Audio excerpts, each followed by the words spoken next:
کہاں سے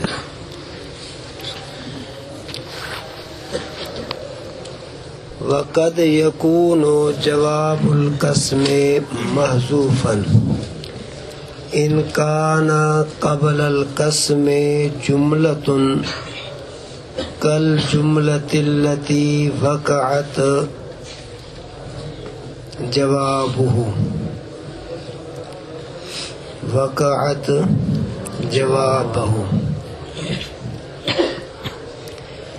مثل زید عالم واللہ اے واللہ ان زیدا عالم. ہر قسم کے لیے جواب قسم کا ہونا ضروری ہے. ہر قسم کے لیے جواب قسم کا ہونا ضروری ہے. پھر جواب قسم کبھی لفظوں میں ہوتا ہے، جیسے کہ واللہ لا افعلن کذا، واللہ لن افعل کذا. اور کبھی کبھی جواب قسم جو ہے وہ محذوف ہوتا ہے، اور کبھی کبھی جواب قسم محذوف ہوتا ہے. مثلا قسم سے پہلے ایک جملہ ہے جس میں جواب قسم بننے کی صلاحیت ہوتی ہے، تو پھر جواب قسم کو حذف کیا جاتا ہے اور بولا جاتا ہے جواب قسم محذوف است کہ دال است برو جملے بولو تو صحیح، دال است برو جملے مقدمہ. کہتے ہیں وقد یکون، اور کبھی کبھی ہوتا ہے جواب قسم معذوفاً حذف کیا ہوا وہ جواب قسم. ان کان، اب یہ ان کان شرط ہے، جزایش معذوف اس کے دال اسبر و جملہ مقدمہ. اب یہ قد یکون جواب القسم معذوفاً، اس میں جزا بننے کی صلاحیت ہے، اس لیے جزایش معذوف کہتا ہے ان کان اگر ہو، اگر ثابت ہو وہ جملہ، ثابت ہو ثابت جو ہو قسم سے پہلے جملتن جملہ. اب یہ جملتن ترکیب میں کیا بنے گا؟ زور سے بولو. کس کے لیے؟ بولتے کیوں؟ کان کے لیے اس میں مؤخر ہے. اب یہ قبل القسم یہ ظرف ہے، مفعول فی ہے، اور اپنے ثبتت یا ثابتتن سے مل کر تو کان کے لیے کیا بنے گا؟ خبر مقدم. گویا کہ اصل میں بات ہوگی ان کان جملتن قبل القسم. اب یہ ثبتت یا ثابتتن کے اندر جو ضمیر ہے اس کا مرجع کون ہے؟ کان کا اسم کون ہے؟ جملتن. کون ہے؟ جملتن. اگر ہو ثابت وہ جملہ، ثابت جو ہو قسم سے پہلے جملہ، ایسی جملہ کل جملہ تھے، اس جملتن کے لیے کیا بنے گا؟ صفت. ایسی جملہ کہ ثابت ہو وہ جملہ، مثل ثابت جو ہو مثل جملے کے، ایسی جملے کے کہ واقع ہے وہ جملہ جواب اسی کا، واقع ہے وہ جملہ جواب اسی کا. یعنی اگر قسم سے پہلے ایک جملہ ہے اور وہ ایسا جملہ ہے جو اس قسم کا جواب بنے، وہ اس کے جواب کی طرح کا ہے، جس قسم کے جواب کی طرح کا جملہ ہے لیکن وہ قسم سے پہلے ہے، تو ایسی صورت میں جواب قسم جو ہے وہ معذوف ہوتی ہے، اور ترکیب میں اسے کہا جاتا ہے کہ جواب قسم معذوف اس کے دال است برو. اب پھر ترجمے ان کان اگر ہو ثابت ہو وہ جملہ. اب ثابت ہو کس کا ترجمہ؟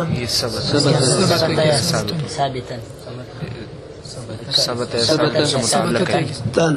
اب اس کے اندر ہی ضمیر جو ہے وہ جملہ تن کی طرف لوٹ رہی ہے.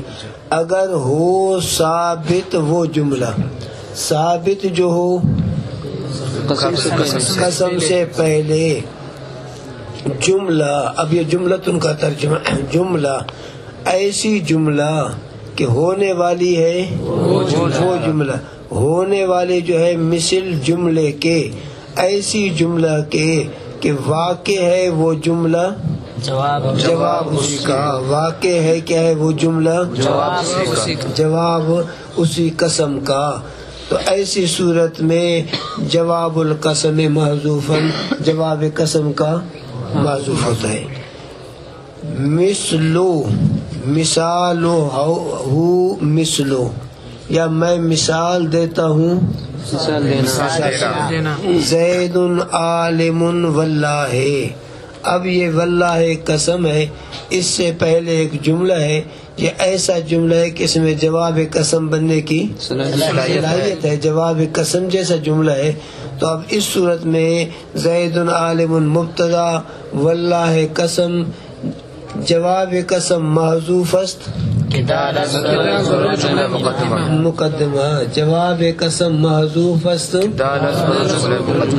اب اے تفسیر سے بولتا ہے کہ اصل میں اسی طرح تھا اے واللہ ان زید عالم چونکہ جب جواب قسم کا جملہ اسمیہ ہو تو اس کے شروع میں ان کا آنا ضروری ہے.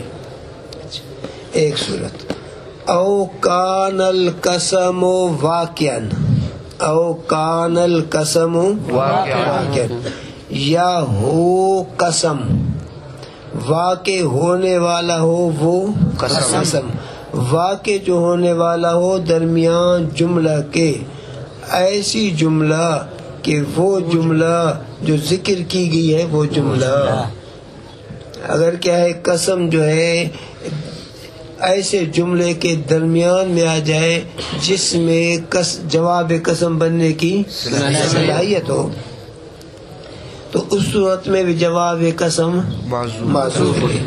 اب مثلوں کی دونوں ترکیب کرو گے زید مبتدا عالم خبر پھر واو قسمیہ جار لفظ اللہ مقسم بے مجرور. اب کہو گے جار جواب قسم جواب قسم محذوف است کہ واقع است قسم درمیان او جواب قسم محذوف است کہ واقع است قسم درمیان او کہ واقع است قسم درمیان او جواب قسم محذوف است کہ دال اسبر و جملہ مقدمہ یا نہیں کہیں گے چونکہ پورا جملہ تو اس قسم سے پہلے ہے نہیں. قسم سے پہلے تو صرف زیدن ہے وہ جملے کا ایک جز ہے عالم دوسرا جملہ اس کے بعد ہے. اس لیے کہو گے جواب قسم محذوف است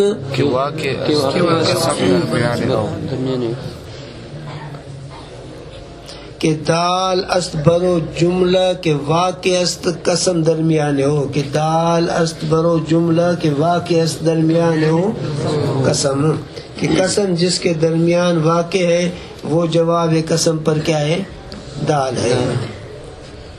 اے واللہ ان زیدن عالم اصل میں بات وہ ہے کہ یوں ہے واللہ ان زیدن عالم وحاشا حروف جارہ 17 ہے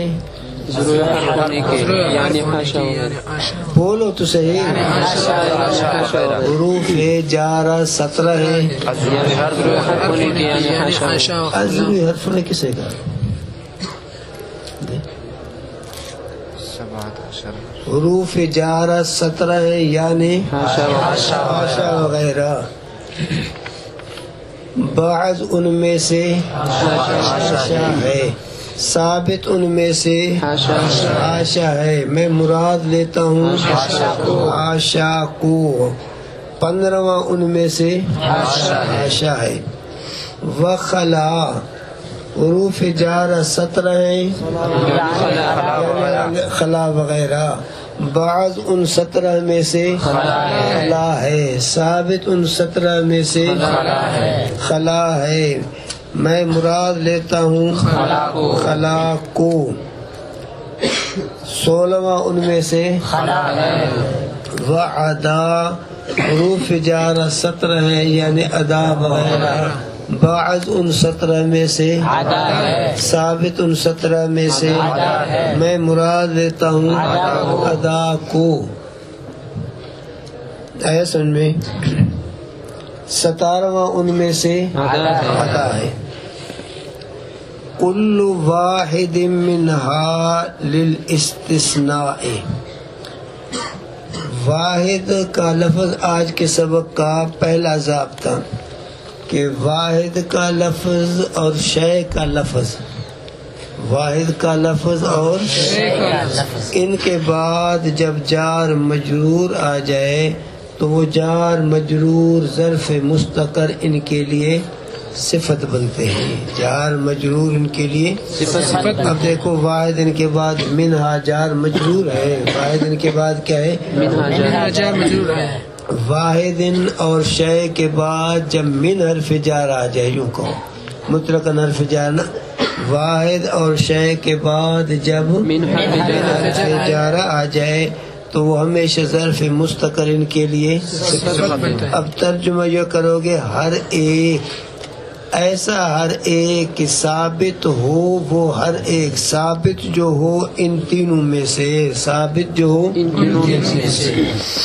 اگر یہ واحد اور شے کا لفظ ہو معرف باللام، مثلا الواحد الشیء معرف باللام، اس کے بعد اگر من حرف جار آ جائے تو پھر یہ ظرف مستقر ان سے حال بنتے ہیں، پھر کیا بنیں گے؟ حال بنتے ہیں۔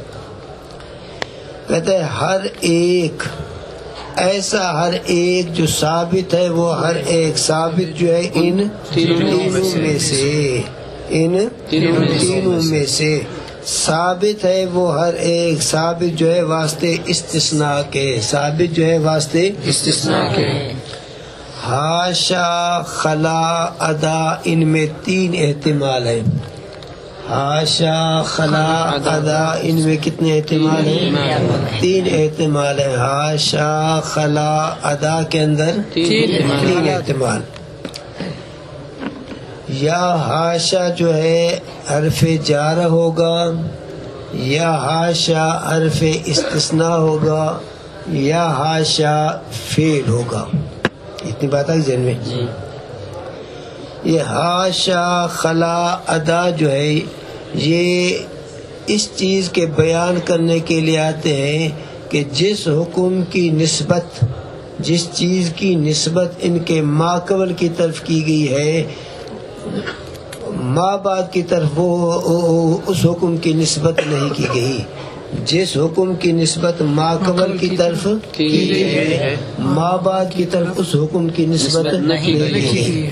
حاشا، خلا، ادا، یہ تینوں اس چیز پر دلالت کرتے ہیں کہ ہمارے ماقبل کی طرف جس چیز کی، جس حکم کی نسبت کی گئی ہے، ہمارے ماں بعد کی طرف اس حکم کی نسبت نہیں کی۔ جان القوم حاشا زید، اب یہ اس چیز پر دلالت ہے کہ میرے ماقبل قوم کی طرف جو آنے کی نسبت ہے، میرے ماں بعد زید کی طرف وہ آنے کی نسبت نہیں ہے۔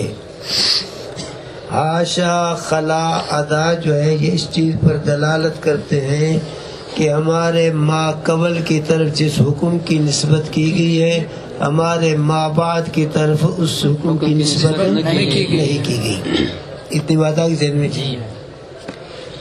اب یہ حاشا، خلا، ادا جارہ ہوں تو بعد والے اسم کو مجرور پڑھا جائے گا، جان القوم حاشا زیدن۔ اور اگر یہ حاشا، خلا، ادا فعل ہوں تو بعد والے اسم کو منصوب پڑھا جائے گا، چاہے حرف جارہ ہو چاہے فعل ہو، دونوں صورتوں میں معنی یہ استثناء کا دیتا ہے۔ ایسے میں حاشا، خلا، ادا چاہے حرف جارہ ہو یا چاہے حرف جارہ ہو یا کہ فعل ہو، لیکن معنی کس کا دیتے ہیں؟ استثناء کا۔ اس لیے حاشا، خلا کے اندر کہو گے کہ 3 احتمال ہیں، حرف جار ہونے کا، حرف استثناء ہونے کا، بولتے کیوں نہیں ہو؟ حرف جار ہونے کا یا استثناء استثناء یا ہونے کا، اور حرف جارہ کی صورت میں مجرور پڑے جاتا ہے ما بعد ان کا، فعل کی صورت میں منصوب پڑا جاتا ہے ان کا ما بعد، فعل کی صورت میں ان کا فاعل ہمیشہ ہوا نکالا جاتا ہے، پھر ہوا جو ہے وہ اس سے پہلے والا جو فعل ہے یا تو اس فعل کے مصدر کی طرف اس کی نسبت ہوتی ہے، یا اس فعل کے اندر جو اسم فاعل ہے اس کی طرف اس کی نسبت ہوتی ہے، اس کا مرجع وہی ہوتا ہے، یا اس کا مرجع مستثنی منہ ہو کے بعض افراد ہوتے ہیں۔ فعل کی صورت میں حاشا خلا ادا کا فاعل کون ہوگا؟ ضمیر، بعد والا اسم منصوب ہوگا، جان القوم حاشا زیدن، جان القوم خلا زیدن، جان القوم ادا زیدن۔ خلا ادا جب کیا ہے یہ فعل ہوں تو بعد والا اسم ہمیشہ منصوب پڑا جائے گا، ان کے اندر فاعل ہمیشہ ہوا ضمیر۔ اب اس ہوا ضمیر کا مرجع کون ہے؟ کہتا ہے اس کا مرجع یا تو کیا ہے پہلے والا جو جا ہے اس کا جو مصدر ہے وہی ہے، یا اس کا جو اسم فاعل ہے وہ ہے، یا اس کا مرجع مستثنی منہ کے بعض افراد ہے۔ اتنی بات آئی ذہن میں؟ جار مجرور کی صورت میں یہ ہمیشہ مستغناز متعلق ہوتے ہیں، کبھی بھی اپنے لیے متعلق نہیں چاہتے ہیں، اپنے لیے متعلق نہیں چاہتے۔ جیسے جان القوم حاشا زیدن، میرے پاس قوم آئی ہے سوا زید کی، اب ترکیب میں کیا کہو گے؟ جار مجرور مستغنا، القوم مستثنی منہ، حاشا استثنائیہ جار، یعنی معنی دے رہا ہے استثناء کا لیکن ہے جار۔ زید اسم مفرد سے مجرور بالکسر، لفظ جار مجرور مستغنا، القوم مستثنی منہ حاشا استثنائیہ جار، زید اسم مفرد سے مستثنا مجرور بالکسر، لفظ مستثنا مجرور بالکسر۔ اسی طرح کہو گے جان القوم خلا زید، جان القوم ادا زید۔ وقال بعضهم، اور کہا ہے بعض ان نحوی حضرات نے کہ بے شک اسم، ایسا اسم کہ وہ اسم واقع ہونے والا ہے، وہ اسم واقع جو ہونے والا ہے بعد اس حاشا خلا ادا کے، یکون ہوگا وہ اسم منصوب جو ہوگا بنا بر مفعولیت کے، بنا بر کس کے؟ مفعول ہونے کے، بنا بر مفعولیت۔ جیسے جان القوم حاشا زیدن، میرے پاس قوم آئی ہے، خالی تھا وہ آنا زید سے، یا خالی تھا وہ آنے والا زید سے، خالی تھا وہ آنا یہ ہوا کا مرجع مصدر، خالی تھا وہ آنے والا ہوا کا مرجع اسم فاعل، یا خالی تھا بعض اس قوم کا زید سے، خالی تھا بعض ان کا زید سے، ایسے میں فَحِينَئِذٍ، یہ لفظ جو ہے دو طرح سے استعمال ہوتا ہے، کبھی فا کے ساتھ، کبھی بغیر فا، کبھی بغیر فا کے، کبھی فا کے ساتھ، کبھی بغیر فا کے۔ جب فا کے ساتھ یہ کیا ہے استعمال ہو تو اس فا کو کہا جاتا ہے فا تفریعیہ، فا تفریعیہ، یہ ہمیشہ بعد والے فعل کے لیے مفعول فی مقدم ہوتا ہے۔ جب کیا ہے فا کے ساتھ مستعمل ہو تو یہ اپنے ما بعد والے فعل کے لیے مفعول فی مقدم بنے گا، بولو تو صحیح، مفعول فی مقدم ہوتا ہے، یہ مفعول فی مقدم ہوتا ہے۔ اب یہ حین اذن یہ تکونوں کے لیے مفعول فی مقدم ہے، حاضر الفاظ اس کے لیے اسم ہے، افعالن اس کے لیے بولو خبر ہے۔ اب یہ ہین جو ہے، ہین یہ ظرف زمان ہے، ظرف زمان ہے۔ اب ہین اس کو بناؤ مبدل منہ، ہینا فا تفریعیہ ہینا ظرف زمان مفعول فی مقدم است منصوب معلن مبدل منہ منصوب معلن مبدل منہ از کان کذا مبدل منہ مضاف مبدل منہ از مضاف الی مضاف کان کذا جملہ مضاف الی محذوف است جملہ مضاف الی محذوف است کہ عوضش تنوین لاحق کردہ شد ببدل کہ عوضش تنوین لاحق کردہ شد ببدل وہ کانا قضا جو ہے اس کو کیا حذف اس مضاف الیہ کے عوض میں یہ جو بدل ہے وہ ہی نہ بن گیا مبدل من ہو یہ اس کے لیے بدل الکل ہے اب اس کے اخیر میں تنوین لگا دیا اب یہ تنوین عوض کا ہے تنوین عوض کا ہے ہینا مفعول فی مقدم است منصوب محلا مبدل منہ مضاف از مضاف الیہ مضاف کان کذا جملہ مضاف الیہ محذوف است محذوف است مجرور معلن کہ عوضش تنوین لاحق کردہ شد ببدل کہ عوضش تنوین لاحق کردہ شد ببدل بدل کے ساتھ اس کے لیے تنوین لاحق ہمیشہ اخیر میں ہوتا ہے دخول ابتدا میں ہوتا ہے لحوق ہمیشہ اس لیے کہ عوضش تنوین لاحق کردہ شد لاحق جب کہا تو اس کا معنی اس کے اخیر میں تنوین ہے لاحق کردہ شد ببدل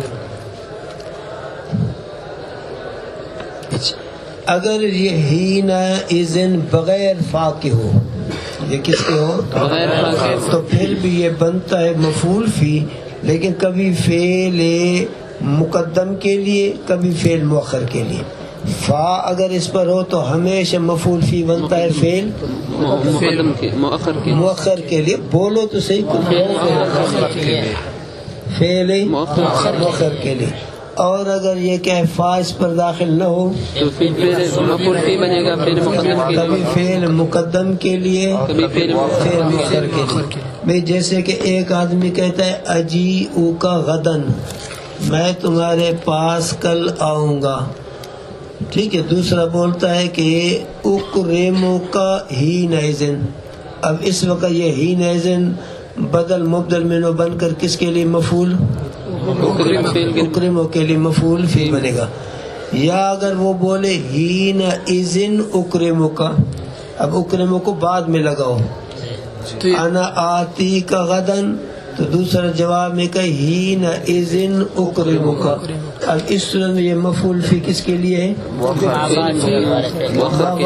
مؤخر والے فعل مؤخر کے لیے ہے مفعول فی پھر کبھی فعل اگر فا داخل ہو تو ہمیشہ فعل مؤخر کے لیے فہین اذن پس اس وقت ہوں گی یہ الفاظ ہوں گے یہ جو الفاظ کیا ہوں گے فعل اگر ان کے بعد والا اسم منصوب ہو تو الفاظ فعل ہوں گے اگر ان کے بعد والا اسم مجرور ہو حرف جار ہو لیکن دونوں صورتوں میں چائے کا فائدہ دیں گے چائے کا نشے کا فائدہ دیں گے اچھا استثناء کا تو دونوں صورتوں میں یہ استثناء کا معنی دیں گے جب فعل ہو تو کہتا ہے والفاعل فیہا ضمیر مستتر اور فاعل اور ثابت ہونے والا ہے وہ فاعل ثابت جو ہونے والا ہے ان تینوں میں ضمیر نہ غلط کرنا اور فاعل درا حالے کے ہونے والا ہے فاعل ہونے والا ہے ہونے والا جو ہے ان تینوں میں ضمیر ایسی ضمیر مستترن چھپنے والی ہے وہ ضمیر دائماً ہمیشہ اس صورت میں ان کا فاعل ہمیشہ ضمیر ہوتی ہے اور وہ ضمیر ان کے اندر کیا ہے اب یہ دائمن یہ ترکیب میں ہمیشہ 3 اس کے اندر احتمال ہوتے ہیں. تنوین دائمن کے اندر ترکیبی احتمالات 3 یا تو دائمن کو بناؤ مفعول مطلق بحذف موصوف. اصل میں تھا مستترن استتارن دائمن. دائمن یہ مفعول مطلق ہے بحذف موصوف. استتارن موصوف دائمن اس کے لیے صفت موصوف مل کر مستترن کے لیے مفعول مطلق بولتے کیوں نہیں ہو مفعول مطلق. اچھا یا دوسری صورت یہ ہے کہ اس کو مستترن کے لیے مفعول فی بناؤ. اس صورت میں بھی بحذف موصوف زمانن دائمن عبارت ہوگی مستترن زمانن دائمن. چھپنے والی ہے وہ ضمیر زمانہ میں ایسا زمانہ جو کہ ہمیشہ. تو اس صورت میں یہ دائمن بحذف موصوف زمانن کے مستترن کے لیے مفعول فی بن گیا. تیسری صورت یہ ہے کہ دائمن کو بناؤ حال مستترن کی ضمیر سے. وہ ضمیر چھپنے والی ہے درا حال ہے کہ وہ ہمیشہ ہو. درا حال ہے کہ وہ ضمیر ہمیشہ. پڑھیں آگے.